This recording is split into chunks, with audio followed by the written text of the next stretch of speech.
The new McCrispy Strip is here. Dip approved by ketchup, tangy barbecue, honey mustard, Sprite, McFlurry, Big Mac sauce, double dipped in buffalo and ranch, more ranch, and creamy chili McCrispy Strip Dip. Now at McDonald's. Ba-da-ba-ba-ba. Get this, adults with financial literacy skills have 82% more wealth than those who don't. From swimming lessons to piano classes, us parents invest in so many things to enrich our kids' lives. But are we investing in their future financial success? With Greenlight, you can teach your kids financial literacy skills like earning, saving, and investing. And this investment costs less than that after-school treat. Start prioritizing their financial education and future today with a risk-free trial at greenlight.com/Wondery. Greenlight.com/Wondery. This is a mini meditation guided by Bombas. Repeat after me. I'm comfy. I'm cozy. I have 0 blisters on my toes. And that's because I wear Bombas, the softest socks, underwear, and t-shirts that give back. One purchased equals one donated. Now go to bombas.com/Wondery and use code WONDERY for 20% off your first purchase. That's BOMBAS.com/Wondery and use code WONDERY at checkout.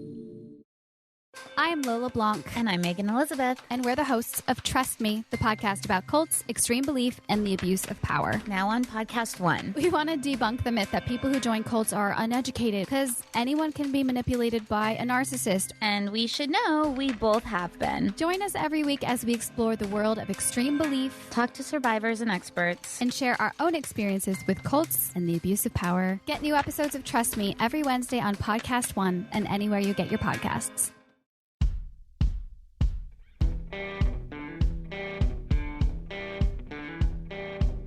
I'm Brett. And I'm Alice. And we are the prosecutors.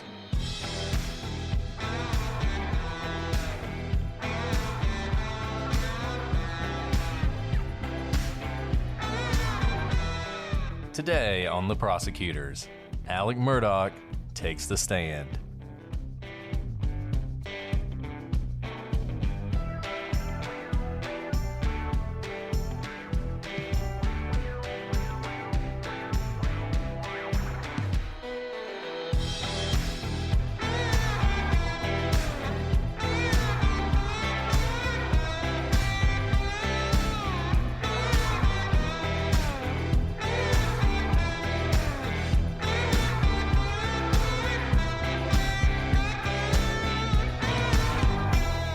Hello, everybody, and welcome to this episode of The Prosecutors. I'm Brett, and I'm joined, as always, by my alluring co-host, Big Al. There's nothing alluring about being Big Al, and that's really low, Brett, because I'm, hugely pregnant right now. Thank you. It's basically the most apt descriptor / nickname I've ever used for you. I got to give a shout out to Grady at Lidditz Elementary School. We had the opportunity to talk to their class today. They're awesome. About an episode we're going to do later. It was great. We spent like an hour and a half talking to them. Great kids, really smart, and they were kind enough to offer me some adjectives. And then at the end, one of them was like, "You need to call her Big Al," and I said, "Sure thing, I'll do that." And so, I'm just doing what the kids want. You're just giving the kids what they want. And I think I've told you this before, but my brothers definitely called me Big Al throughout my childhood, which, as you can imagine, was not in an endearing manner. Yeah, well, Big Al is the name of Alabama's elephant mascot. And I mean, given sort of your current state, Alice, what are you saying, Brett? You better stop there. Maybe I should stop there. I'll just stop there. I'll just leave that. Cut that out, Jason. Cut that out. Do not cut it out, Jason. Let the people know what Brett's really like, because you guys, Still pregnant. Still pregnant. Thank goodness. Otherwise, this episode wouldn't be here. Look, we have been recording, and it's been so fun.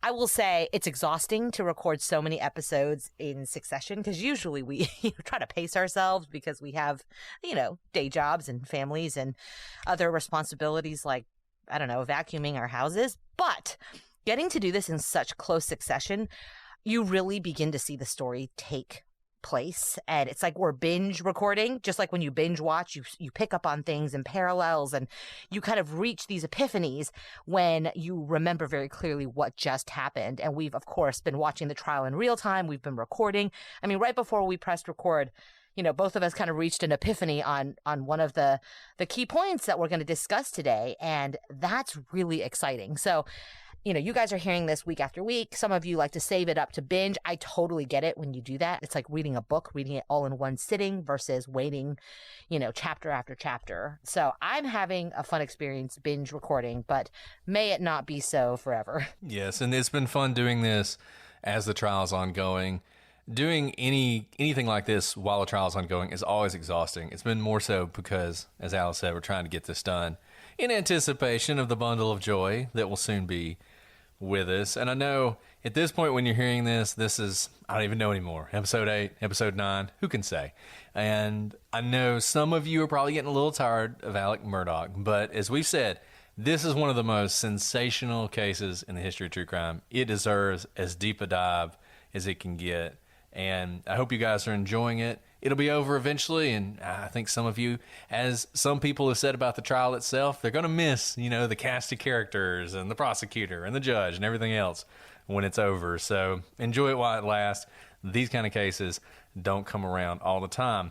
And if you didn't think this case had everything, the defendant, Alec Murdaugh, in the middle of trial, as the defense is closing in on his final witness, this is the way it always goes. Every defense attorney in every case will tell you, if you're the prosecutor, and they'll tell the judge the same thing, well, my client's still thinking about whether or not he's going to testify. And and the judge knows, and the bailiff knows, and the random guy who wandered into the courtroom and has never seen a trial before knows, his client's not going to testify. There's no way. Vast majority of cases, you don't testify. Generally, it's a really bad idea, and it just doesn't happen that often. But they always kind of keep you waiting until the very end, and then when the time comes, they say, you know what, we're not going to testify. And this case was unique. I had said early on in a couple different places that I thought that Alec Murdaugh had to testify because there was a piece of evidence that so contradicted the story that he had told to the police through the entirety of this case. And in fact, contradicted, you remember that alibi filing we talked about way back in episode 3, where Alec Murdaugh gives his alibi and files that in court? He filed that in November of, I forget exactly when he filed it, but it itself is contradicted by the video that we're going to talk about. And it's just, this video, it's an interesting thing because this video, we're going to play it for you. It is from Paul's phone. And it took the prosecution a very long time to get this piece of evidence. Because what they had before, Rogan Gibson had been on the phone with Paul, and he had told SLED investigators that he was 99% sure that he heard Alec Murdaugh in the background. To the extent that in the third interview with Alec Murdaugh, these investigators said to him, would it be surprising to you if Rogan Gibson said he heard you down there at the kennels? And Alec says something like, that would be really surprising to me unless I've got my times wrong. He says something along those lines. So he sticks to his story even then. Well, SLED had pretty much decided, and the prosecutors had pretty much decided at that point that Murdaugh had done it. But what they didn't have was Paul's phone because they hadn't been able to get into it. And the way this works, and I can't remember if we talked about this in previous episodes because there's been so many, but essentially you have a machine that inputs passwords into your, in this case, an iPhone to try and crack it. It's a brute force effort to break your password. The problem is you can only do it so many times a day. And because you can only do it so many times a day, even a 4-number passcode can take years to get through if you just did it 0001, 0002. And what happened, and it's kind of funny, one guy tried to do it. The same expert who ended up throwing the phone around, by the way, that we talked about last episode, he tried to get into it, couldn't get into it. So they gave it to another guy, and he was going to run this brute force technique. But at some point, he decided to start using some numbers that might be significant to Paul, one of which, was his birthday. And when they put his birthday in, phone opens up. And all of a sudden, they have access to his phone. Somebody asked us on the gallery if Apple couldn't have just opened it for them. Well, that's a matter of debate with Apple. They tend to say they can't, though most people think they can, but they won't do it Just as a matter of course, they will not do it, even if they're asked to do it by law enforcement, and no one can make them do it. And this that's a Legal Briefs episode. Right, that is an absolute Legal Briefs episode, and there's definitely good arguments on both sides of it. We have faced this a lot, actually, more often than not. We'll get a phone that we try to crack for a very, very long time, and there are times that it's never cracked, actually. They kept trying with him. That was really smart of them to use numbers that matter. But like Brett said, because you're limited to the number of tries per time, or the phone wipes itself, and you don't want that to happen, obviously, it is literally a waiting game. You can't rush it. You can't just let the machine try an infinite number of combinations. So I don't know, just a side note, if you're afraid you're gonna be murdered, maybe tell someone your 4-digit code to get into your phone. Yeah, trust somebody enough to do that. That's a great point by Alice. Trust somebody enough to give them your code.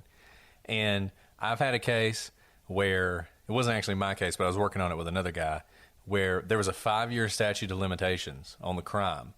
But they knew in order to prove it, they needed the cell phone. And they had been running this program on that cell phone for 5 years. And literally a month before the statute ran, they got in. And then they were able to move forward. So it can be an almost insurmountable thing. And it is, we talk about miracles sometimes on this podcast. We talked about it in the Scott Peterson case.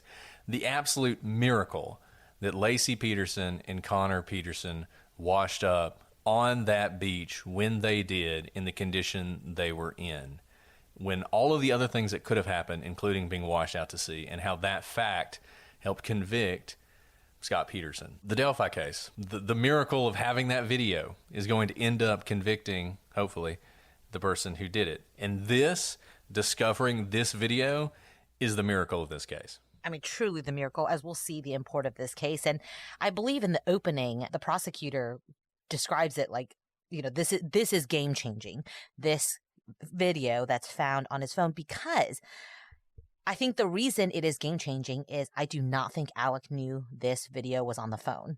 Because if he did know, he probably would have done some damage control. And we are all on our phones all the time, and I'm taking pictures or videos, and you have that awkward moment where you're trying to take a video of someone and they just keep smiling and you're like, I'm taking a video. We don't always know what someone's doing with their phone. So I think Alec had no idea this video existed. Obviously, neither did law enforcement. But this is a circumstantial case. Circumstantial evidence is just as weighty as direct evidence.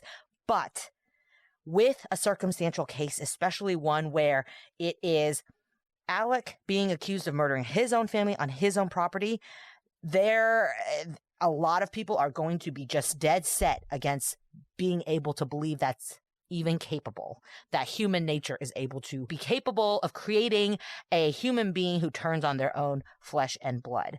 And so every piece of evidence that can tie him to the crime, and very closely in time to the time of the crime, is going to be crucial.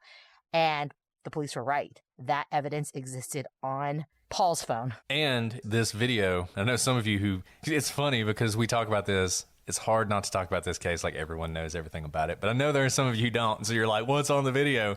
The video also introduces one of the heroes of the case, Bubba the dog.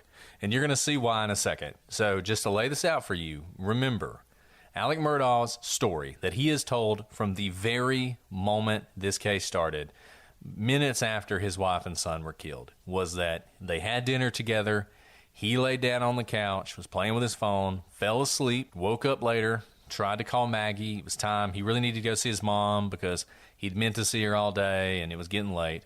Tried to call Maggie, tried to text her, let her know, hey, I'm going to go see my mom. He jumps in his car, goes to see his mom, comes back to the house. They're still not back at the house. And he's like, that's weird. So he goes down to the kennels for the first time that night. And that's when he discovers the bodies. And that's his story. And it's a story that when these murders happened, the media described it as an ironclad alibi. That Alec Murdaugh had an ironclad alibi for the time of the murder. So it must have been somebody else. This video obliterates that alibi. So let's go ahead and play it for you so you can hear the video that was played multiple times in the trial that forced Alec Murdaugh to take the stand. Get back. Get back.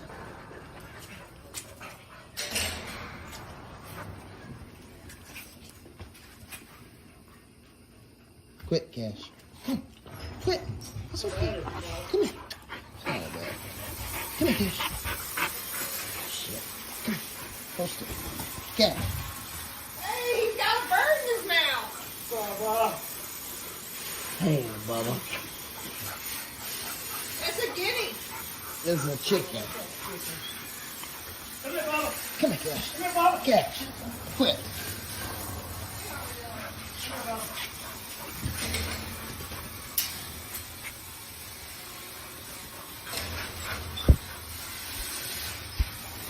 The camera begins at 8:44:49 p.m. And ends when? At 8:45:47 p.m. So that is a video taken at the scene of the murders, the kennels, mere minutes before the telephones for both Maggie and Paul Murdaugh go silent forever. This video was a video that Paul intended to send to his friend Rogan Gibson, someone that he had been in constant contact with throughout the night, talking about this dog. And the purpose was he was going to take a video of Cash, the dog, that showed his tail because he thought there was something wrong with it. Rogan was waiting for this video. They had discussed it. Rogan is texting him, asking questions. Up until this point, Paul is constantly responding to Rogan's text messages. As we said in an earlier episode, Paul's battery life is also at around 2%. It will not die until a couple hours later, indicating that sometime right around now, his phone goes silent forever. Same thing with Maggie. Almost immediately after this video was taken, about 4 minutes after this video ended, Maggie's phone goes silent forever. And so what we know for certain is that sometime within mere minutes, 5 minutes, 10 minutes if you want to be really generous, though that would mean that Maggie and Paul were both receiving messages and not responding to them up until that point, especially Paul, who was talking to all his friends, and Rogan Gibson would be receiving messages, would have been in the middle of conversations that he never completed. For some reason, the most likely situation here is that about 4 minutes after this video, they are dead. They have been murdered. And up until this point, Alec Murdaugh had said, well, I wasn't there. I was asleep on the couch. In this video, you hear three voices. You hear Paul, you hear Maggie, and you very clearly hear another male's voice talking about Bubba, calling Bubba, trying to get Bubba to come to him. Every single person who testified at the trial who knew these people said, that's Alec Murdaugh, 100%, no question. To the extent that one of his law partners that we talked about yesterday, they asked him about the video, and he said, I don't need to hear it. It's him. It was just 100%. And as we talked about a couple episodes before, at no point does the defense challenge this. They never attempt to say, that's not him. They never challenge people on cross-examination about this. They just kind of accept it. And the reason they accept it is because they knew, and they might deny this now, but they knew the whole time Alec Murdaugh was going to testify, and he was going to explain his lie. And as the prosecution would ask in their very first question on cross-examination, this was the most important thing he had to testify about, because he had to explain why he had lied about the last time he saw his wife and child right before they were murdered. And also, not just the lying, but we talk about Occam's razor all the time. The fact that he is there mere minutes before shooting deaths.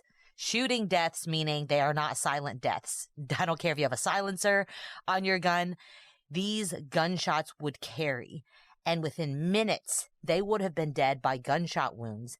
And he was the most likely person because he was the closest in space and time to them. And he lied about his whereabouts. These are huge, huge, huge pieces of evidence against Alec. And it's not looking good for him. When did the video become public? It was a year ago though, right? Well, I actually don't know when we, the public, learned about the existence of the video, because I didn't really follow this case until the trial started. Certainly at trial, we learned about the video. I'm not sure when the defense learned about it, but it was much later because it took a while to crack that phone. And so once they cracked the phone, then they got the video, they followed all the procedures, they turned it over. I'll tell you when it was after, though. It was after Jim Griffin sat down with HBO to do an interview for the HBO documentary that was released, because in that video, Jim Griffin repeats the lie that Alec Murdaugh had told him, that he had taken a nap and that he was nowhere near those kennels. And then this video comes out, which conclusively just blows that up. And what it does is it forces Murdaugh to take the stand, and it is one of the first things the defense addresses. The first thing they do is they ask him, did you shoot your family? He says no. He says something which some people have seized upon. And as I've said before, I never seize upon this stuff because I just don't normally think it's as significant as some people think it is. But he says, I would never intentionally harm Maggie or Paul. The intentionally, a lot of people have wondered how much baggage that word carries. But in any event, he answers the question that way. Then the next question is, did you tell the truth about where you were that night? And he says no, he lied about it. And so at this point, we start to get the story of where he is, and this changes the timeline that we gave you earlier. So let's give you the new timeline according to Alec Murdaugh. And this is so important because trials are about evidence. We say this all the time. Trials are about evidence, and most people can maintain that objectivity during a trial. But one of the advantages to a defendant testifying, even though there are so many disadvantages, one of the advantages is the trial really does become so focused on one thing. Do you believe him or not? And so many people will focus on the emotion of the defendant, the believability. Does he seem credible? Is he admitting things that he doesn't want to admit that make you think that when he tells you he didn't commit this crime, he's telling the truth? People focus on that so much, and sometimes they lose sight of the evidence. So it's important to back up and look at the timeline as he established it and question, does the evidence that we have around that line up with the story he's telling? So let's talk about this. The 8:15 dinner, still solid. They get to the farm, they have dinner, it's already been prepared for them. Very quickly, they eat. At 8:30, Paul is heading to the kennels. Interestingly, Alex says once again that he did not know where Paul was. That Paul was sort of off doing his thing, so he wasn't really sure where he went. This is interesting to me because I don't know. I have a theory about why he lies about this that I'll talk about later, but I don't know, besides that theory, why he would do this. It seems like the most obvious thing to do would just say, yeah, Paul said he was heading down to the kennels, or Paul and Maggie said they were going down to the kennels together, but that's not what he says. He says he's not entirely sure where Paul was going. At this point, Maggie says she's going down to the kennels, and she asks Alec, come with me. I don't want to go by myself. This is actually consistent because, as we learned from other people who testified in the trial, Maggie did not like to go down to the kennels alone. She was afraid of the kennels. They were dark. They were a third of a mile away from the house. It was right near to the wilderness. All the reasons you can imagine. You know, Bigfoot's going to come out of those woods or something. I mean, I wouldn't want to be down there either. She didn't want to be down there alone, so she asked him. There are wild animals. You know, it's not just fear of the dark or whatnot. It's dark. There's no lights because it's a private property. You're walking through not necessarily paved paths. There are snakes. There's bugs. There's coyotes. You know, this is a hunting ground, so there's animals out there as well. I probably would be the same. A lot of pigs, actually, that are they can be very aggressive, and they're very large, and they can charge. And we've talked about this before over the course of these episodes. I won't belabor the point, but somebody mentioned it on Facebook that they felt sorry for the pigs. And do not feel sorry for the pigs because they would not feel sorry for you. The pigs are dangerous animals and they are a pest. Anyway, so he says, nah, I don't really feel like going out there. And the story he tells is he'd already changed clothes. He didn't want to get all sweaty. He'd been out on the farm already and he'd gotten all sweaty. He didn't want to get sweaty again. He'd already taken a shower, so he didn't want to go. So she goes alone, which is not consistent with what Maggie would do based on the testimony. But that's what he's telling us, is she went alone. At some point thereafter, he says, you know what, I thought about it and I decided Maggie wants me to go. I'm going to go. So he hops in to his golf cart that he has parked next to the front steps of the property, and he putters on down to the kennels. One thing to note, later on he will drive from the house to the kennels. Driving from the house to the kennels in his vehicle at around 35 miles an hour takes him about a minute to get there. This point, he's in a golf cart. He's going to describe it as taking a couple of minutes. That is probably an inaccurate description of how long it would take to get down there, given how quickly the Suburban, or whatever it was, going 35 miles an hour, took it a minute. So imagine a golf cart. It's going to take it probably, 2 is the absolute minimum, probably more like 3. In any event, he says he gets in his golf cart and he rides down to the kennels. At around 8:45, that's when the video is starting. And he, at this point, we know, is down at the kennels. He says that he has a conversation with Maggie that's about Paul. Paul has some high blood pressure. She's worried about that, and they have some conversation about that while Paul's off doing whatever it is he's doing. The dog, Bubba, is running around the yard. There are some chickens that are also running around the yard. Now, Paul calls it a chicken. It was also called a guinea fowl at times. Alec Murdaugh calls the guinea fowls guard birds because he says whenever anybody comes around they don't know, they make a lot of racket. So he mentions that, which is not a good fact for him, as we're going to talk about in a second. But Bubba's running around, and one of the things Bubba likes to do is he likes to chase chickens. And at some point, he gets this chicken, and you hear this happen on the video. You hear Maggie, and one of the last things she's ever going to do, note that Bubba has got a chicken in his mouth, or a guinea is what she says, and Paul says it's a chicken. At this point, you hear Alec start to yell for the dog, for Bubba to come to him. He does it several times. This actually contradicts something else Alec says.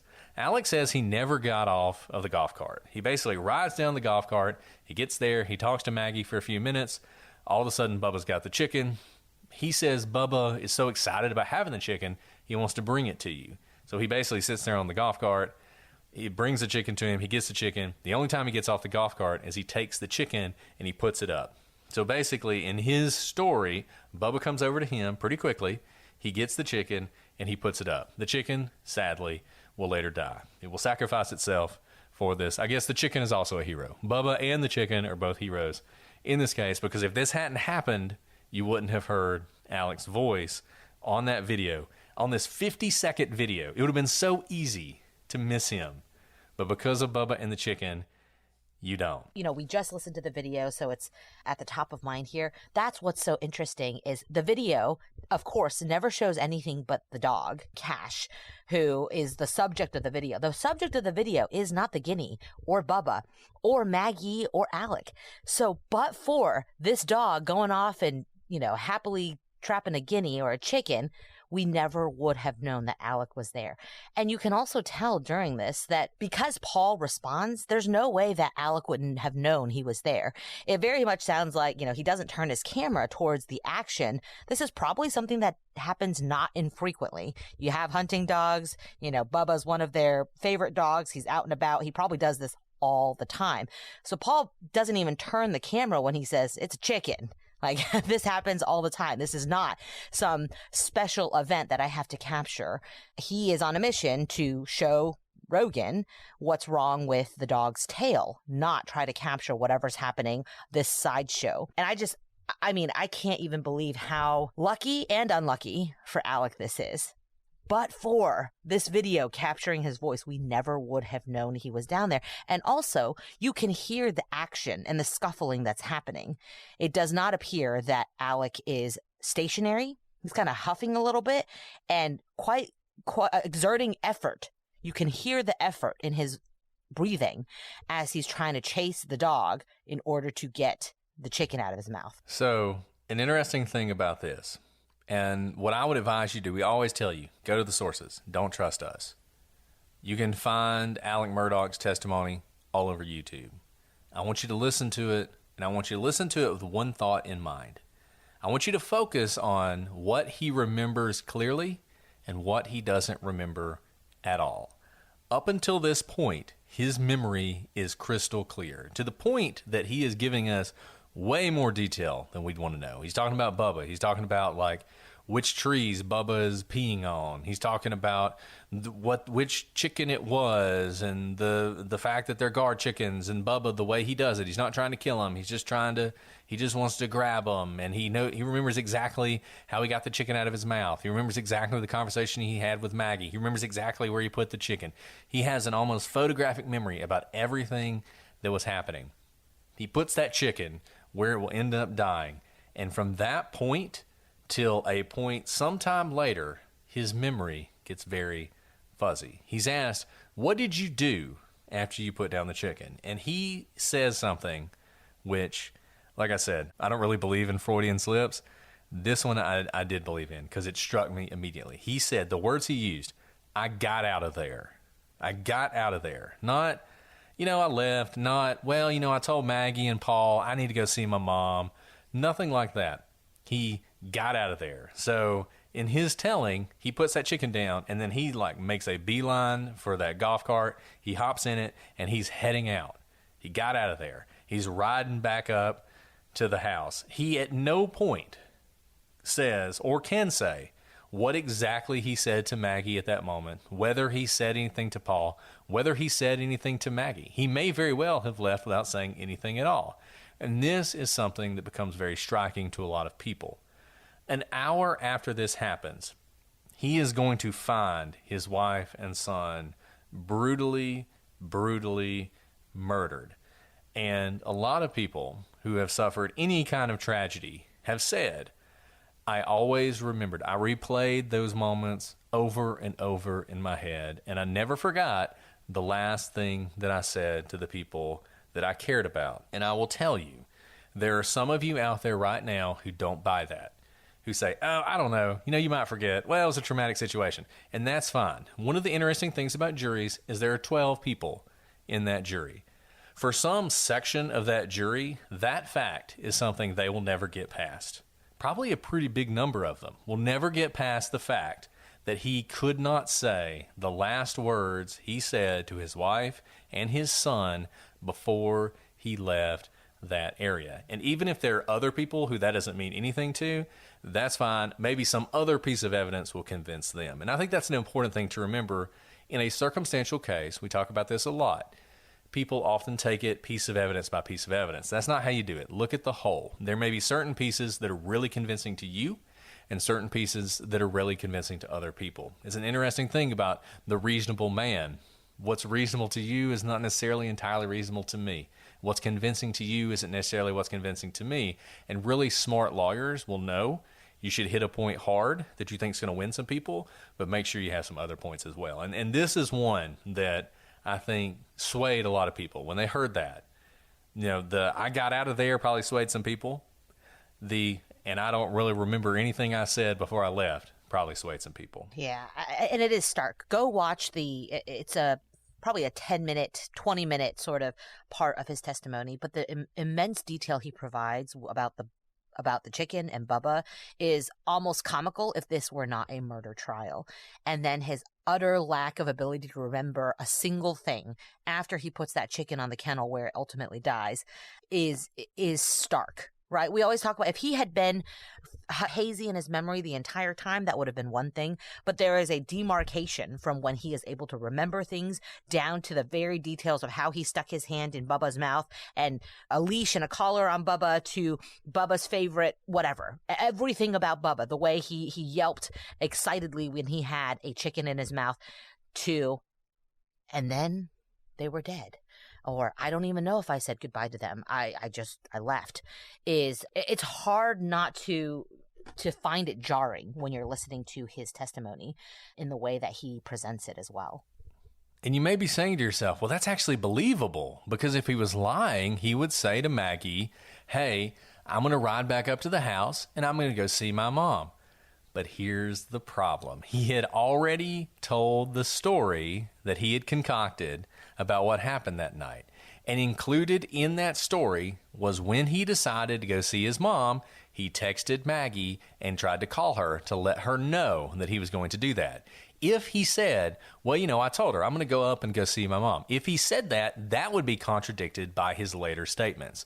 The story he is telling you, he has had the benefit of hearing the entirety of the prosecution's case. And he often, in his testimony, which I thought was really bad, and I think Alice feels the same way. It was so lawyerly, but it kind of made it seem like this was all constructed. He constantly refers to the evidence. He constantly says, well, you know, as the prosecution showed in their examination of my cell phone, I left at 8:48 or whatever, right? It was so clear that the story he was telling wasn't just his story. It was a story that was influenced and built around the evidence he knew he could not contradict. So he can't say, I told Maggie I was going to go see my mom, because then the question is, well, then why were you calling her and sending her text messages about what you were going to do? So he had to leave it vague. And that's a great point, because you're right. He was talking as if he were a lawyer, but it came off very stilted because you can see his mind turning, and he's trying to fit the new alibi with his old alibi and the evidence that's come out, everything that he's heard. And he quite literally said, I think at one point he almost even says like an exhibit number. I mean, that's how stilted it was. And he referred to testimony by other people as testimony. As you heard so-and-so testify. We don't care, because the only person who's still alive from that night, from the kennels, is you. And you are the one who can tell us what happened. We don't really care how that squares away with video or cell phone pings or action on TikTok or anything like that. We want to hear what you have to say. And the jurors they're welcome to talk after the verdict. And they some of them may speak up and talk about what they thought about his testimony, but it came off incredibly disingenuous. It was hard to get into the flow of a story, because remember, from his point of view, he is supposed to be a loving father and husband who is devastated by the tragedy that has befallen his family. His wife and son are dead from gruesome gunshot wounds. He is not a lawyer sifting through the evidence. He is supposed to be this grieving husband and father, from his perspective, trying to get to the truth, fighting for his life because the real killer is still out there somewhere.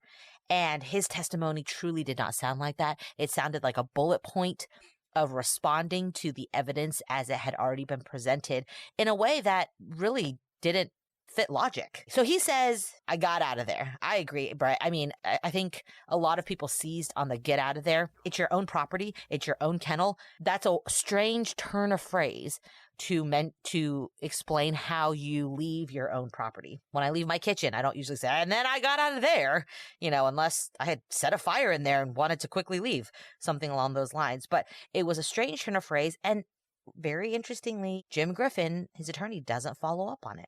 So he just leads him through the new timeline that Alec is presenting on the stand. So Alec says he leaves the kennels and he makes his way up to the house. And that's when he lays down on the couch, because remember, his first story that he's been repeating for the last couple of years is that he took a nap the entire time. But now we have the kennel video that cuts into that nap he took. So he's still sticking to that story that he took a nap. Now, instead of after dinner, this nap apparently is coming after the 8:45 video. Can I just say about this? This is it is so interesting to just look at this story he has to tell, because he is so restricted by the things that we know and the things that he's already said. So, for instance, what can he not say? He can't say, as we said, he can't say the obvious thing. Well, I told my wife I was going up to leave and see my mom. He couldn't do that because of the text. He also can't say, I drove up to the house and then I left, because we know, as the timeline's going to show and we're going to talk about in a second, he didn't turn his cell phone on until 9:02.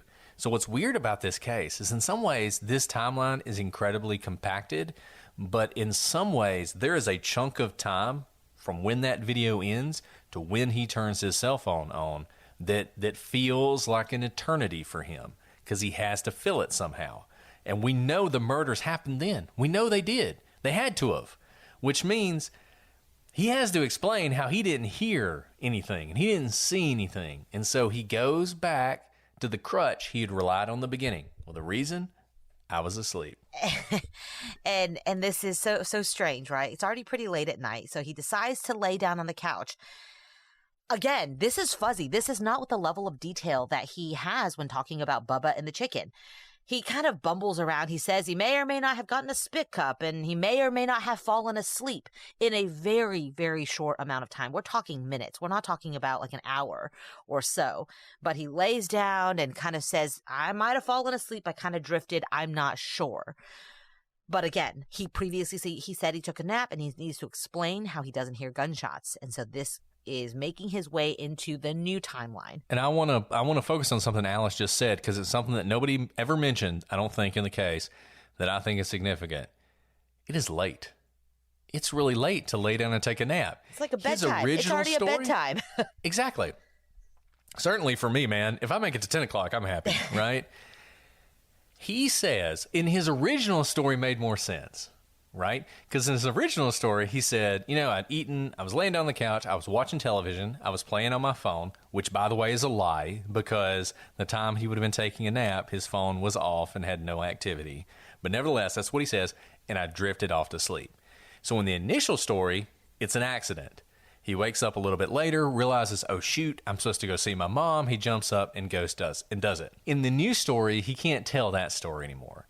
In the new story, he intentionally decides at 9 o'clock at night, when the caretaker for his mother had called him earlier in the day and said, you need to come see your mom because she's really upset, he decides to take a nap. At this point, this late in the day, when he is not going to see his mom, he decides to do this.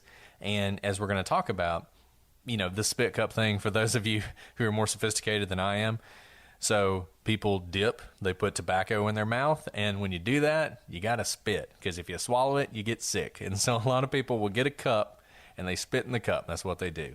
And it may seem weird that people lay down to do it, but nevertheless, it is something people do.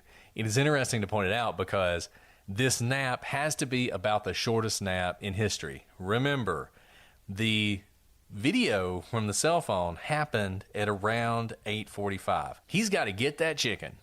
He's got to get it out of Bubba's mouth. He's got to put it up. He's got to jump back in his golf cart. He's got to, quote unquote, get out of there. And then he has to make the third of a mile trip back to the house. A trip that we know it took at least 2 minutes and probably more like 3. So he is getting back to the house around 8:50. His cell phone is going to come on at 9:02. This would be one of the shortest naps in the history of naps. Exactly. So very, very short nap, especially after all the physical action he just had, and probably some level of adrenaline of getting a chicken out of a dog's mouth. Some people can turn that adrenaline off and go right to sleep. But just know, this wasn't like a leisurely stroll around the property. He had just wrestled a chicken that was near death and ultimately died out of his hunting dog's mouth, who was very excited to get this chicken and who was not going to give it up without a fight. Hops into his golf cart, rushes back home, is dipping, and may or may not have fallen asleep in the span of about 5-10 minutes or so. We have other parts of the timeline that fit into what he's saying from the phone records. We know that at 8:48 and 59 seconds, Paul reads a message from a girl about watching a movie. At 8:49 and 1 second, Paul's phone locks and he never uses it again. So 4 minutes after the kennel video, 4 minutes, Paul's phone goes dark. Of course, we don't know what happens, except that there is constant movement on his phone, constant action. He is in constant conversation with more than one person. Rogan, with this girl about watching a movie. 4 minutes after the kennel video, when there is a chicken in Bubba's mouth. At the end of the video, the chicken is still in the dog's mouth. Somehow, his phone locks, really indicating that he probably died very close to this time. Alec was able to get the chicken, take it out, put it down, say goodbye to everyone, or maybe just Irish goodbye, which is a strange thing to do when it's just you and your family down at the kennels. Get all the way back up to the house, which is going to take still 1 or 2 minutes, really cuts into your 4-minute timeline. Lay down, fall asleep within the 30 seconds he has left, and not hear some gunshots. The Prosecutors is brought to you by Progressive Insurance. Most of you listening right now are probably multitasking. Yet, while you're listening to us, you're probably also driving, cleaning, exercising, or maybe even grocery shopping. But if you're not in some kind of moving vehicle, there's something else you can be doing right now. Getting an auto quote from Progressive Insurance. It's easy, and you could save money by doing it right from your phone. Drivers who save by switching to Progressive save nearly $700 on average, and auto customers qualify for an average of 7 discounts. Discounts for having multiple vehicles on your policy, being a homeowner, and more. So just like your favorite podcast, Progressive will be with you 24/7, 365 days a year, so you're protected no matter what. Multitask right now. Quote your car insurance at Progressive.com to join the over 29 million drivers who trust Progressive. Progressive Casualty Insurance Company and Affiliates, national average 12-month savings of $698 by new customers surveyed who save with Progressive between June 2021 and May 2022. Potential savings will vary. Discounts not available in all states and situations. Guys, if you're like me, you hate laundry detergent, or more specifically, those huge, bulky plastic containers it comes in. They are so inconvenient, awkward, heavy. They fill up our landfills, and you might be wondering, why in this day and age do we still use this stuff? And that's where Earth Breeze comes in. Earth Breeze is a revolutionary laundry detergent in the form of eco sheets. They look like dryer sheets, but they're not. They dissolve 100% in any wash cycle, hot or cold. There's no measuring. There's no mess. There's no heavy plastic jugs. You toss the sheet in, they do the cleaning, and then they disappear. They've really made the whole concept of detergent better. The packaging is lightweight, biodegradable, and plastic free. It's great for all your laundry lifestyles. If you have sensitive skin, they make eco sheets that are hypoallergenic and dermatologist tested. Earth Breeze is compatible with high efficiency washers, gray water systems, and it is septic free. There is no reason for you not to try eco sheets right now. Most importantly, you will get a powerful clean. Earth Breeze is tough on stains. It fights odors, and your clothes come out clean every time. Now, don't just take my word for it. You can try for yourself with their risk-free 100% satisfaction guarantee. If you don't like it, Earth Breeze will give you a full refund. No questions asked, and you even get to keep the laundry detergent. Switch from old-fashioned goo to something new. Right now, our listeners can subscribe to Earth Breeze and save 40%. Go to earthbreeze.com/prosecutors to get started. That's earthbreeze.com/prosecutors for 40% off. earthbreeze.com/prosecutors. At 8:49 and 27 seconds, Maggie reads the group text from John Marvin Murdaugh, who we know to be Alex's brother, about their father, who has been, admitted to the hospital, is very sick. And very soon after she reads that group text at 8:49 and 31 seconds, so 30 seconds after Paul's phone locks, Maggie's phone locks, and she never uses it again. This is probably the time that 30 seconds, something happened in those 30 seconds to the two of them. Very, very likely. And we know that because, remember, Paul was in constant conversation with Rogan, and at 8:49 and 35 seconds, so 4 seconds after Maggie's phone locks, Paul gets a text from Rogan because he was supposed to send that video that he took 4 minutes earlier, but Paul never reads the text and he never responds to Rogan. And the text says, "See if you can get a good picture of it being the dog's tail. Marion wants to send it to a girl we know that's a vet. Tell him to sit and stay, and he shouldn't move around too much." This goes along with the fact that they were in constant communication about the dog's tail. And the dog is Rogan's dog. And so he's trying to figure out what's going on through the video, through a failed FaceTime call, and now through a text to see if they can better position the dog so that they can send the picture to a vet. That is an incredibly, incredibly close timeline. In that 30 seconds, I think the phone action tells you that Paul and Maggie were incapacitated. And this is such a perfect example of circumstantial evidence, because circumstantial evidence is what we use to navigate the world. People knock it all the time. We defend it all the time. But it's making an inference from what you see. And, we talked to Bob Mata about this, and Bob was like, well, we don't know exactly when they died. We do, because we know how Paul was acting. he was in constant communication with Rogan. They were in the middle of a conversation. It was as if Rogan was standing right next to him, to the extent that Paul tried to take a Snapchat of this dog. They couldn't see it, so he's going to take a video and send it. He's texting back and forth with him. Rogan is sending him this text, like, I know you're going to take a video, but also see if you can take a picture. And Paul never responds. Paul doesn't respond because Paul is probably dead by then. The murder is happening right around this time, right around as Maggie's phone locks and Paul is getting this text that he never sees and he never responds to. That's the time of the murder. 8:49 and 35 seconds. Call it 8:50. Call it 8:50 if you want to. 5 minutes after that video was taken. About the time that you could imagine Alec Murdaugh putting on his golf cart up to the house. There's another thing that Alice and I noticed when we were listening to this before we started this that never came up in the trial, or it came up, but not in this way. We talked about that water. The SLED agents, the people who showed up, they all noted that there was water at the scene, but there was no hose running. Someone had turned the hose off, and they had put the hose up. Didn't know exactly who it was. There was testimony about it. And the theory for the prosecution was that Alec had washed himself. He'd washed his hands off. He'd gotten rid of any blood, and that was sort of where he cleaned up, was at the kennels. And maybe he did. Maybe that's exactly what he did. But what's interesting about the water, the hose turns on during the video. You can hear it. When you're listening to the video, that hose turns on. That hose was running at that point. There was water at those kennels, but it wasn't so much water that hose would have been running for 30 minutes. And what that tells me is that tightens this timeline even more. So it's not just the cell phone.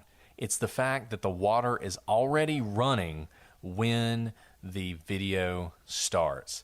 And I'm sorry, but the notion that Alec Murdaugh could have gotten away from that scene and both of those people killed with high-powered firearms and he not have known anything about it, not heard anything, not seen anything, really hard to believe. I mean, listen to the video. Now listen to the video with the eye towards when the water turns on. The water turns on about halfway through this 50-second video. So it's coming on at about 8:45 and 30 seconds, something like that. And here's the other thing about the hose. Because you can't see who's turning it on, but because of the positioning of Paul in the kennel with the dog trying to take a picture of the video, it really does not appear that he's the one turning on the hose. So it's probably Alec or Maggie who's turned it on. And you'll see there's actually a big like metal bucket in the kennel with the dog that's filled to the top with water. This is very typical. It's a huge bucket of water. It's not like a small little dog bowl because these are outdoor dogs and you probably fill up their buckets whenever you get down there, once a day or so. You don't want to have to remember to do it all the time. They're hunting dogs. It's hot out there. It's South Carolina. So you want them to have access to water. I used to ride horses. We do this with horses. You fill up a big tub of water. And so there's going to be water sloshing around because it's not an exact science. And you kind of go through and fill up maybe one fill bucket where, against the hose or against the faucet. And then you kind of walk down the row and you fill up all of the water buckets for all of the different animals so that they can stay cool, stay hydrated throughout the night, throughout the day. And that was probably just a chore that was occurring. So a chore that someone else was doing, not Paul. So one of the other two people who were there, Maggie or Alec. And the thing with that is when you turn it on, because of the location of the hose or the faucet, it's going to be in like a feed room. Right? It's going to be somewhere interior, and it's usually going to be for just filling up a bucket. That's the transfer point. So you don't usually fill it up to fill a trough. I don't think there was a trough there. This wasn't to feed like a trough of pigs.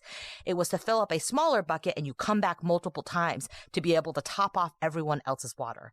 In other words, you would turn it on and turn it off relatively quickly. The amount of time it probably takes to fill a 5-gallon bucket. I say that because test it in your own house. How long does it take to fill up a 5-gallon bucket? 10-gallon, whatever. Let's go bigger. It's not going to be minutes. It's probably going to be about a minute, if not less time, because the longer you keep it on, the heavier it gets. They were probably killed within seconds of that video ending. For there not to be more water, it was enough time that they were shot and the bucket or whatever was catching the water overflowed enough that there was water around Paul when the police arrived. But it wasn't so much water that it was like sloshing. It was turned off relatively soon after. So I think the fact that we've heard this water running in the video, it's very likely that within seconds, within minutes of the video ending, things are happening that are leading to their death.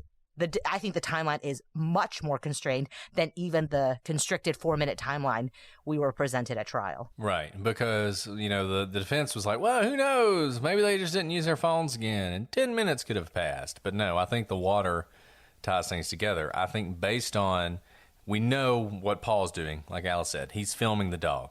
Maggie sounds like she's pretty close to Paul.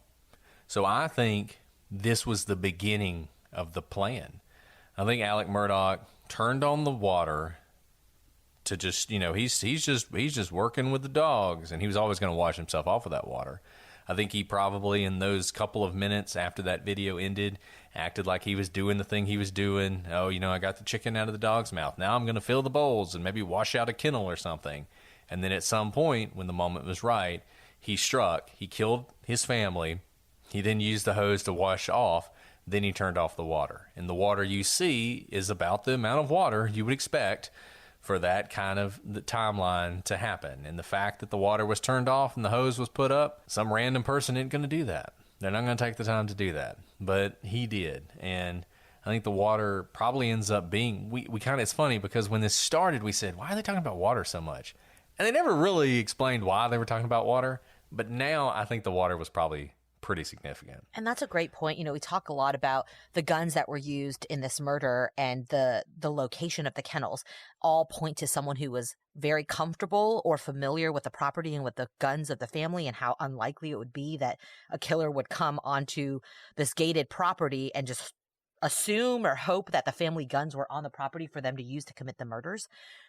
Same with what you just said about putting up the hose and turning off the water. Who cares? This isn't your house. Leave the water running. Why put up the chore items in a neat manner? Because you're used to it. That's what you do every single time you go to turn on the water. You have steps that you take to keep order within your kennels. And so the fact that everything was put back, I think also goes to show that it was someone familiar with this area. At 8:54, this is really just within 5 minutes of both Maggie and Paul's phone going dark. Maggie's phone changed orientation to landscape, meaning it was moved. 4 seconds later, it changes to portrait, again, showing that it was moved. And 10 seconds after that, its camera is activated for facial recognition for 1 second. But it doesn't unlock, indicating that when the phone was trying to facial recognize, the person it was trying to recognize was not Maggie. At the same time, Maggie's phone registers 59 steps are taken.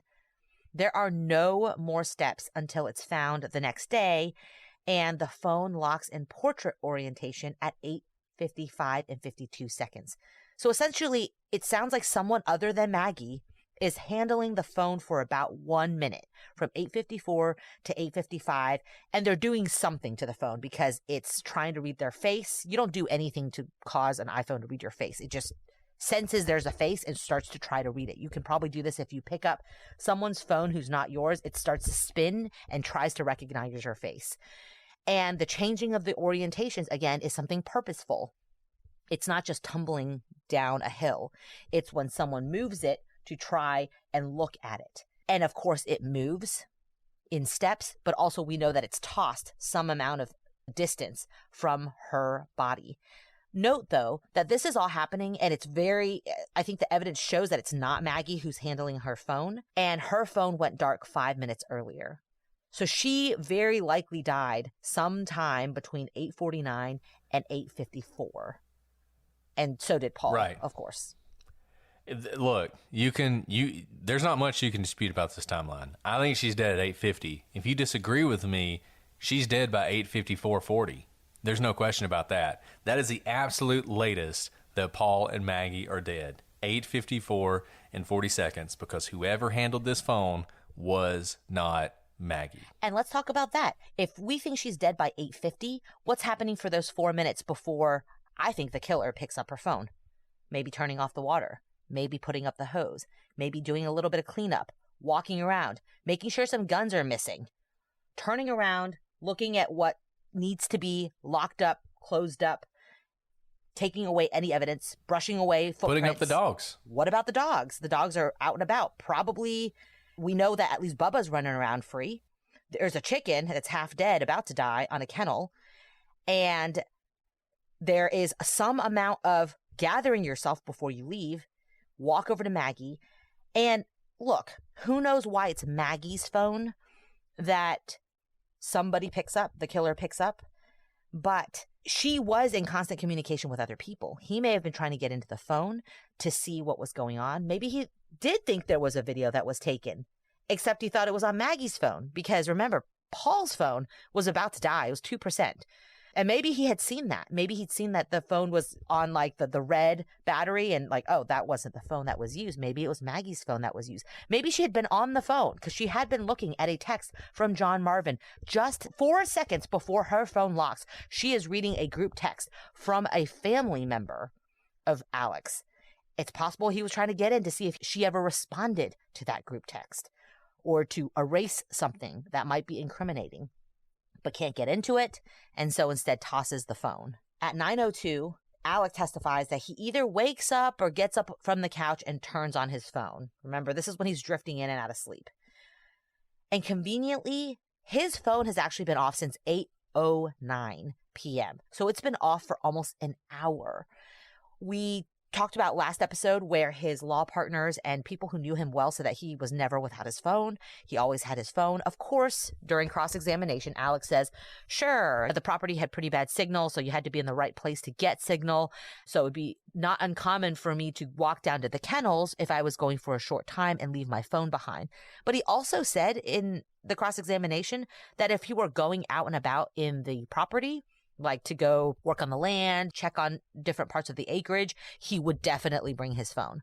So that itself was contradictory. But what we do know is conveniently for the hour around the murders, his phone is off. Even though previously his story was that he was playing on his phone. Nope, his phone doesn't show it. And that it doesn't turn on until after Maggie's phone is walked around and tossed by someone other than Maggie. And he also testifies that at this point, at 9:02, when he kind of wakes up from his nap, maybe not nap, he decides at that point to go to see his mom, who has dementia and is asleep by this point. He says this even though the defense has put on a witness, his mom's housekeeper, who says that she called Alec earlier in the day, not at 9 o'clock, but earlier during the day, asking him to come over because his mother is very anxious. And yet, even though he gets that call earlier in the day, he waits until 9 p.m. at night to decide to go see his mother. And without apparently having told Maggie or Paul he was going to do so earlier in the night. In his testimony, he saw them 15 minutes earlier, and he hadn't decided that he was going to see his mother, and he hadn't told Maggie or Paul. And here's the thing. He can't have decided to have gone to see his mom at the time he was in the kennels, because it would make no sense for him to call and text Maggie to say he was leaving. And so you see him getting hemmed in by his previous stories and also the forensic evidence. And he does do this. At 9:06 and 50 seconds, his SUV is taken out of park. So in about a span of 4 minutes, he decides that he is in fact going to go visit his mom. From the time the kennel video started to when he puts the car in drive is approximately 22 minutes. Let's talk about all the things he had to do in that 22 minutes.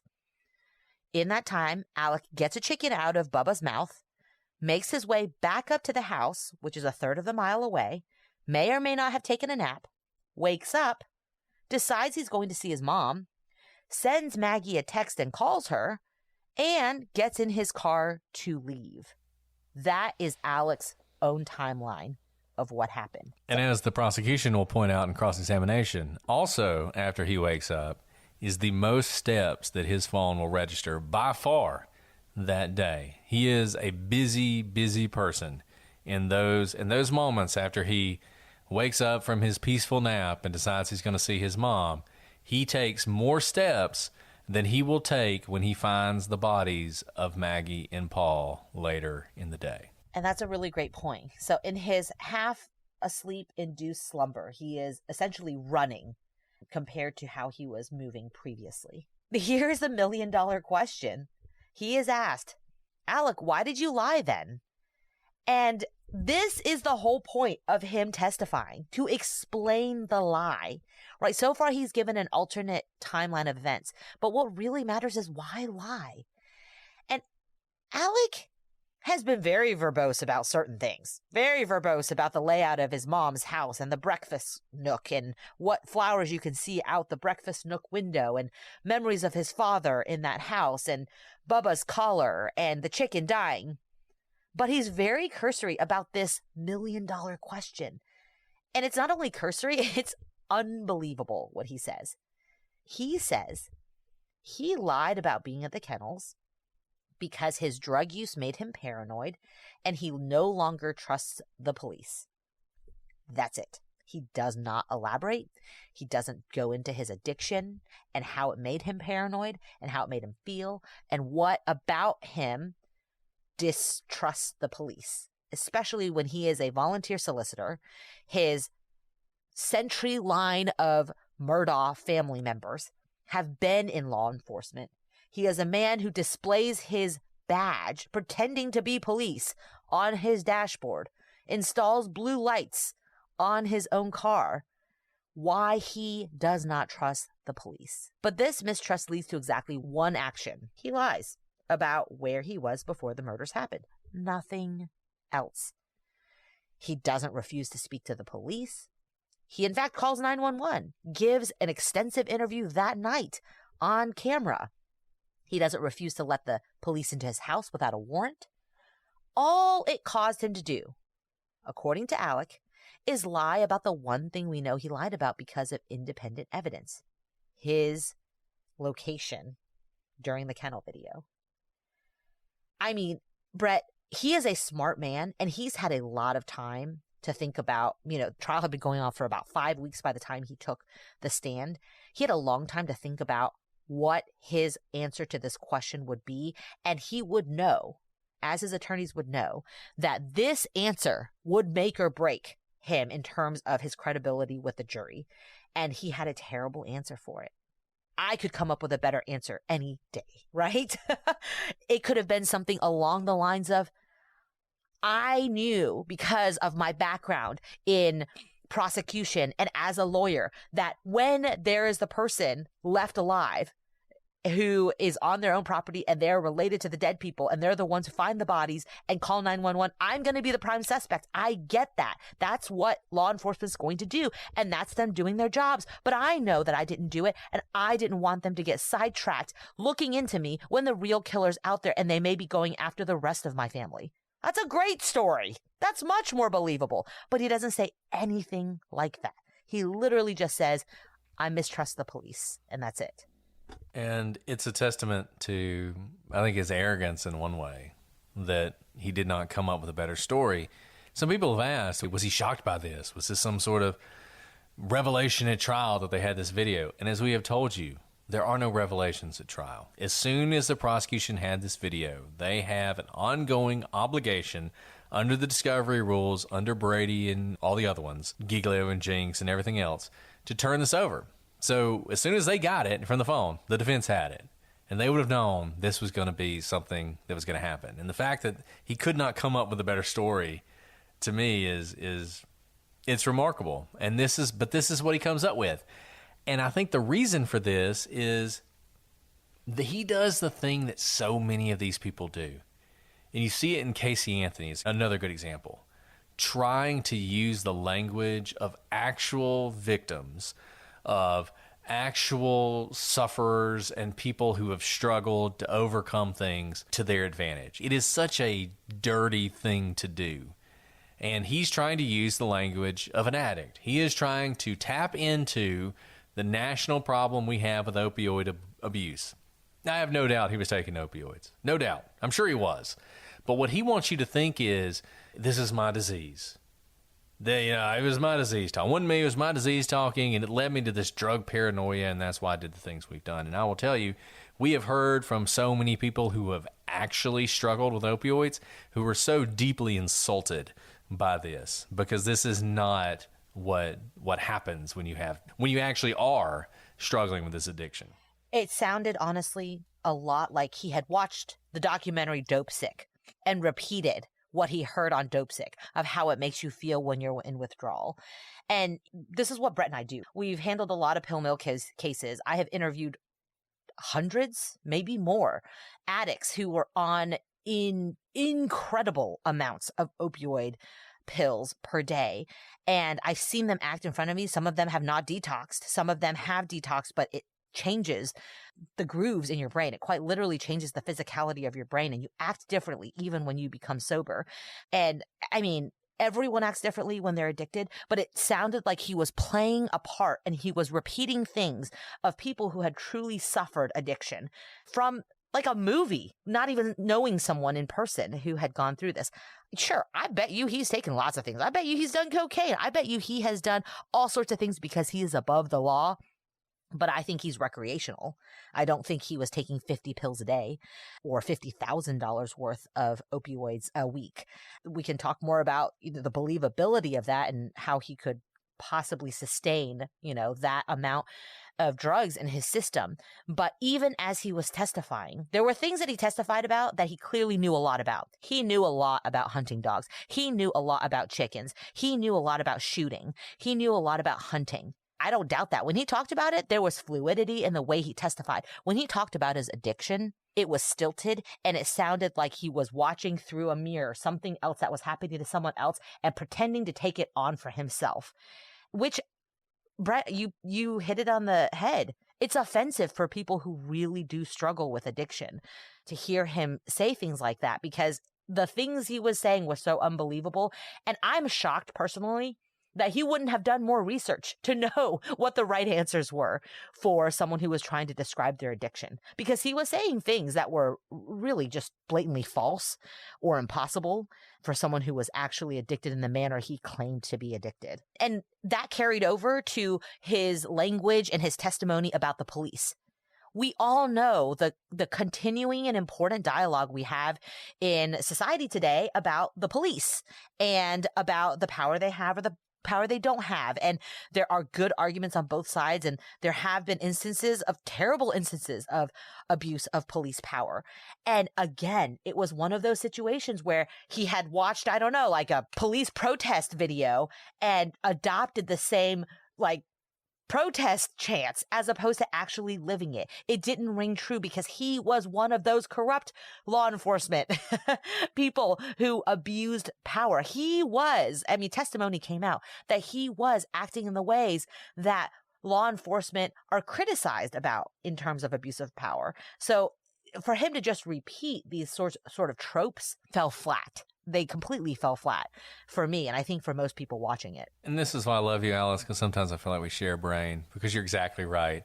So he starts off, he's aping the language of addicts, people who've struggled with addiction and people who've attempted to overcome what is a very difficult addiction. Opioids are one of the most addictive things that you can be involved in. But that's not good enough for him. He then attempts to ape the language of people who have had unfortunate interactions with the police. And look, I don't care what your politics are. The fact of the matter is, and Alice and I have dealt with this in our jobs, there are certain communities who do not view the police as their friends. They view the police as their enemies. It makes dealing with crime very difficult, and they have legitimate grievances that have to be dealt with, or else crime is going to continue to be a huge problem in a lot of places. And Alec Murdaugh attempts to tap into that. This man who, who's the face of privilege and power. Exactly. Whatever your definition of privilege is, whatever you think about that, even if you don't like the word privilege, even if you only think privilege is a very limited thing and people throw that word around way too much, even if you think that, Alec Murdaugh is privileged. He is the face of it. And yet he's going to try and tell you that, the reason I lied about the last moments I had with my wife and child. And just imagine this for a second. This man who claims he loves his wife and child more than anything, rather than give the police every piece of information they need to find the killer, is going to lie to them because he doesn't really trust the police. I mean, who trusts the police these days, right? Right? You know, I mean, it's like he's expecting people to nod along in the audience. Oh, yeah, you know, you can't trust the police, right? And he says this even though he is the last person in this world who can make this claim. He is an assistant solicitor. His family for 100 years have run the criminal justice system in this area. He doesn't just know all the cops. They are beholden to him. When the police show up and take pictures of his vehicle, what do they see sitting on his dash that night? His badge that he got, it looks like a police officer's badge that he got because he was an assistant solicitor. And he's not just a player in local politics, he's a player in state politics. He is the guy who is the president of the Trial Lawyers Association in this state. Now look, it's certainly true that he got in somewhat crossways with the AG's office because the prosecution of Paul in the boat case, that's absolutely true. But it wasn't because the police didn't do everything in their power to help Paul, which, as we talked about a few episodes before, they absolutely did. And in fact, on that night, and this was one of the most brilliant things the prosecution did on cross, they asked him, when you went to the hospital that night and you were talking to those kids and trying to convince them that it wasn't your son driving that boat, did you have your badge on you? And Alec's like, well, I don't think so, you know? And they plopped down a picture that showed Alec Murdaugh walking into that hospital, and what's hanging out of his pants pocket, his badge. He's got his, like, sport fishing T-shirt on, his khaki pants, and there's his badge hanging out to make sure that anybody who saw him would know this is a man not only with money, but with power. And that, oh my gosh, when they slapped that picture up there, Brett, I made an audible gasp because I thought that line of questioning, I was like, oh, where is this going? It's not about the murders, but they were ready. That was not a throwaway question. They were ready for it. And the fact that he was in like a fishing T-shirt and khakis, it wasn't that he grabbed his briefcase that he carries every day to the office or his suit coat that he normally throws on before going to court. This is like, he made a point to put that badge in a place that would hang out in his casual clothes for the very purpose of exploiting the power that he had. And Alec tries to say, well, you know, I've been on drugs, and so when a police officer would pull in behind me, I'd get paranoid and think, oh, no, they know, right? Well, here's the problem with that. He'd been on drugs for over a decade. His opioid addiction was long running. He was certainly a high-functioning addict. And during that entire time, it hadn't stopped him from hobnobbing with the police at every possible instance. That he would pick this moment when his wife and child had just been brutally murdered to decide, I am so afraid of the police that I have to lie. But only about this one thing. The only thing I lied about was this one thing that you just so happen to know I'm lying about is absolutely unbelievable. And he gets confronted by this on cross-examination, just how unbelievable this is. And so he tries sort of on the fly to fix this. And he says, well, you know, it wasn't really the police. It wasn't the police that I was afraid of, but SLED in particular, the State Law Enforcement Division. But the prosecution, they are ready for this. And I'll just tell you, I don't care what the talking heads say because they are idiots. This was a fantastic cross-examination. And one of the things they do, and people complain about this because, once again, they are idiots, that Waters is locking him down on all the reasons he decided to lie. He keeps asking him, so what are the reasons? Why'd you do? Oh, that's the reason. Okay. Well, in addition to that, were there other reasons? Oh, there were. Okay. What is the exact moment you decided to lie to SLED? You know, they're playing the body camera of the first time that he's talking to SLED and all this other stuff. And is this the moment? Is this the moment? And he's like, yeah, well, you know, I thought that officer was the same officer who had unjustly accused one of my friends a decade ago, and that made me worried, et cetera, et cetera. So he really locks him down that it was all about SLED. And then at the very end of the prosecution's cross-examination, they play the body camera of the first officer to report to the scene. And it's a local cop. It's not a SLED agent. It's one of his boys, one of the people that he has worked with forever. And when that officer asks Alec when he last saw his wife, he says that he left to see his mother an hour and a half before, and he'd last seen his wife and Paul 45 minutes before that. And this is the same timeline he will later give to Sled. He will tell Sled that after dinner at 8:15, he took a nap, and then he left about 45 minutes after that to see his mother, and then an hour and a half after that is when he discovered the body. And in fact, the prosecution will later play the 911 call where he gives this same timeline. And this proves in just crushing fashion that Alec didn't lie because he was afraid of Sled. He lied because he was down there at those kennels killing Maggie and Paul, and he had to fix it. So there you have it.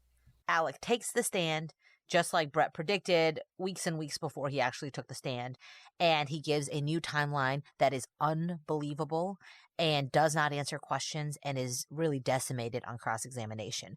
I do think he had to testify, but I also don't think that he could have done any good because we knew he was lying. He was caught up in so many lies, and he displays the classic characteristics of a narcissist. And I say that in the sense that he believed he was convincing the jury. He believed he was hoodwinking everyone around us. I don't think he thought it was going poorly, but it was a plane crash as it was happening.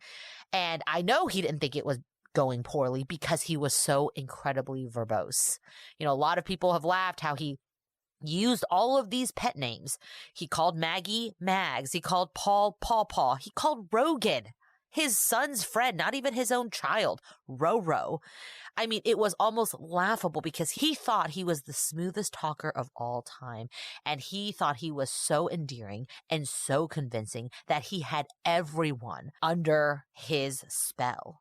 And in fact, the rest of us watching were just aghast that this man could continue to lie about how he murdered his own wife and son. And I thought the cross-examination was beautiful. It's exactly what I expected. I did not think that he was going to do well, because it's hard to do well when you're lying, and also when you think that you are so much smarter and conniving than all those around you. That is a dangerous place to be. And again, we'll see what the jurors ultimately think about this, but I thought he did himself no favors. And there you have it. Yeah, and look, we've now talked about everything. We could talk about this. This is a long episode. We could talk about Alec Murdaugh's testimony for a long time. If you've listened to one of our earlier episodes where we sort of did a live reaction to his testimony, we talked about it then. There are other things about his testimony that aren't great. The 911 call. There are 20 seconds between when he arrives down at the kennels and when he calls 911. And there are witnesses after witnesses, including his statements on the 911 call, that indicate that he checked the bodies of Paul. He tried to turn him over. His cell phone fell out. He then went and checked Maggie's body, which was 30 yards away. He did all this in 20 seconds. Impossible. He attempts to change that on the fly during his testimony where he's like, well, I saw the bodies and then I called 911 and I did it. And it's just totally unbelievable. There's that. There's just the crushing cross-examination on the financial stuff, forcing him to admit again and again that he lied to people. And yet he will not give one example of a person he lied to, one concrete example. And this blew my mind because, look, there are people who call themselves experts and they appear on television who do not know what they're talking about. And I hope that this whole trial exposed some of those people for you. But the people who said things like, well, he's admitting to all these crimes. Why would he admit to all these crimes and not admit to the murder, which is the dumbest thing ever, number one. But number two, notice how he admits to them. He admits to them in the aggregate. He admits to them in the easiest way possible. What he won't do is say to Creighton Waters when he asks him, well, I remember I sat down with X person and I lied to that person. And if he had done that, it would have felt more like somebody who's actually coming clean. He's not coming clean. He's admitting as much as he has to admit, just like with the video. He lied about one thing. According to him, there was only one thing he lied about, and what a coincidence. It just so happens to be the thing that you have a video of me lying about. But that's the only thing I lied about. Everything else I told the truth. And I thought the cross-examination was really crushing for him. But as we said, that's the evidence. And guys, for those of you who are going to write in and say we left out so much of his testimony and so much of the evidence, the fact that we're on what is this, episode 9, 10, we're trying to cut so that we can get to the theories. There is a lot more. There is no substitute when you have 8 to 10 hours of court a day for 6 weeks. There's just so much evidence there. It's all on YouTube. You can watch all of it. We've tried to hit on the key points that really hone down to what we think are the key pieces of evidence that I think make it completely beyond a reasonable doubt that he was the one who killed his wife and son. Yeah, and next week we're going to wrap all this up. We're going to talk about theories, possibilities, how exactly this went down, why it went down. I don't think we've hidden our view of what happened. We'll give you the alternate view, and you can decide for yourself. But we're going to wrap this up. This is episode 8, episode 9. I can't even remember. We'll do the next episode, and then we'll be done with Alec Murdaugh for now. Who knows what might happen in the future. But I do hope you guys are enjoying this. This is a crazy case. If you can't get enough, we've said this before, there are multiple other podcasts that have covered this in far more exhaustive detail than we have. The Murdaugh Murders by Mandy Matney, who is probably the expert on this case. She goes deeper than anybody. That's a great podcast to listen to. There's The Impact of Influence, which is sort of an alternate podcast on the Murdaugh murders. I think it's The Impact of Influence, the Murdaugh family murders. Another 100-episode podcast. The state newspaper did a podcast covering the entire trial. That's another good one to listen to if you're more into documentaries. HBO, Netflix, and Peacock maybe have all done documentaries on this case. So, and I have no doubt that there will be more documentaries, more books, more podcasts to come. We're really interested in your thoughts. We have been overwhelmed by the people talking about this case. I mean, this case, people won't remember it like OJ because OJ was such a moment in time for the entire country when it happened.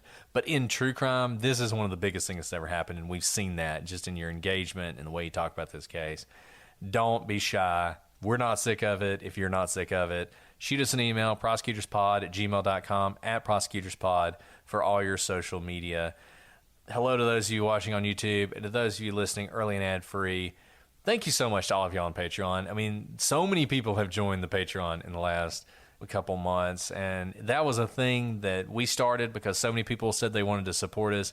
We never imagined that it would grow the way it has. I hope you guys are enjoying the early episodes. I hope you're enjoying the live episodes. We love the live episodes. We've become kind of addicted to them. They're so fun. They're so much fun. I can't. Okay, so I'm gonna tell you something really quick because this baby is still on the inside for who knows how longer.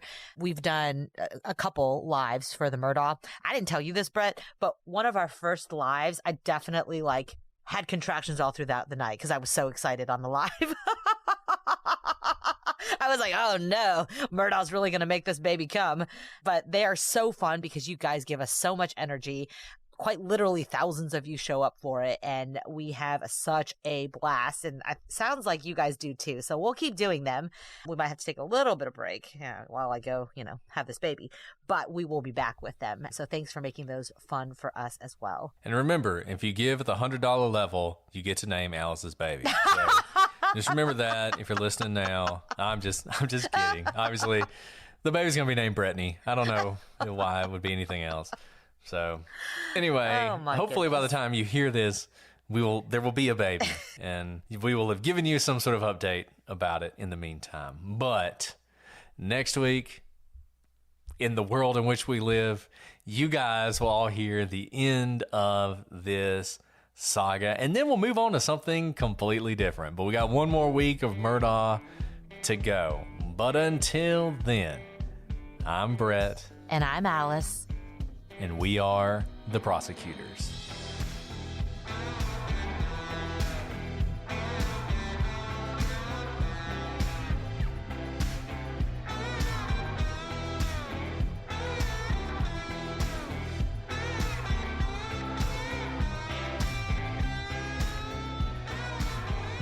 So on the gain, where would you say the little white line is pointing? Like what on the clock? What time? Almost 6 o'clock. It's almost all the way up. Okay, I would back it off just a little bit. Okay. Because it may actually be that it's too high. Huh. Okay. I've backed it up just a little. Not much, Sure, Mike. No more than 5 o'clock. But Okay. 6 is a little too much. It's not 6. And then- It's been usually just a touch beyond that. Yeah. Direct monitor. Mine is like about 5 o'clock. Okay.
It might just be that I haven't leaned in close enough to the mic because my belly's too big. There you go. It might just be that. So I pulled the microphone a little closer to me. Your procedure is interfering with my podcast. My procedure. Oh my goodness, I'm so sorry. If only we could take care of it.